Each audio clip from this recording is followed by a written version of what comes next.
আসসালামু আলাইকুম, শুভ সন্ধ্যা সবাইকে। কেমন আছেন সবাই? আশা করি সবাই ভালো আছেন। আলহামদুলিল্লাহ আমরাও ভালো আছি, সুস্থ আছি। অনেকের ইফতারে অনেক কিছু থাকে, আমাদের ইফতারে শুধু শসা, দুটো খেজুর, আপেল আর দুটো ডিম। অনেকেই বলবেন যে দুটো ডিম কেন? আর এখানে হচ্ছে শসা, কাঁচামরিচ, পেঁয়াজ আর লেটুস পাতা। আর ওই যে ওদিকে হচ্ছে আমার রাইয়ান বাবা খেলা করতেছে, কারণ রাইয়ান বাবাকে আমি ওইখানে রেখে আমি হচ্ছে ইফতার গুছাইলাম। বাড়িতে কেউ নাই, মা আর রাইয়ানের বাবা হচ্ছে একটু বাহিরে গেছে। আমাদের দুঃখের সংবাদ চলে আসছে, এই জন্য হচ্ছে চলে গেছে।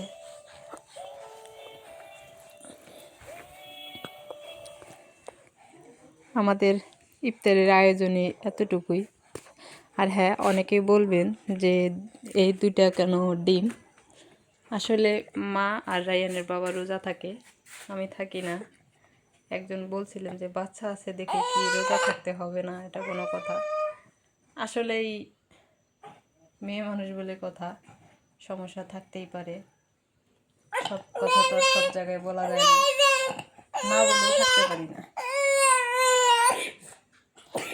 সবারই ইফতারের দাওয়াত রইল, দাওয়াত নেন সবাই।